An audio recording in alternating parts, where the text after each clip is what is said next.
വീരയോദ്ധാക്കളൊഴുക്കിയ ചോരപ്പുഴയിലൂടെയാണ് നമ്മൾ ഈ മഹാവിജയം നേടിയെടുത്തത്.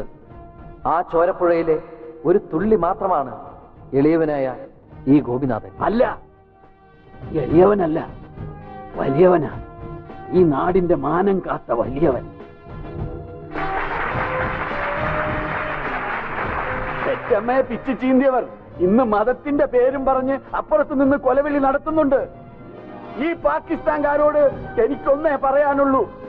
ഇന്നും ലോകത്തെവിടത്തെക്കാളും ഹിന്ദുവും മുസൽമാനും ക്രിസ്ത്യാനിയും ഒരുപോലെ സ്വതന്ത്രരായി കഴിയുന്ന ഏക രാജ്യം ഇന്ത്യ. ഈ ഭാരതത്തെ, പാകിസ്ഥാൻകാരന്റെ ജീവന് പോലും ജന്മം നൽകിയ ഈ ഭാരതത്തെ സ്നേഹിക്കുന്നവർ അങ്ങ് പാകിസ്ഥാനിലും ഉണ്ട്. അതിന് തെളിവാ നമ്മുടെ നാടിനെ രക്ഷിക്കാൻ ഈ ഗോപിക്ക് എല്ലാവിധ സഹായങ്ങളും നൽകിയ പാകിസ്ഥാൻ ജനറലിന്റെ മകൾ സെറീന ഗോപിനാഥ്.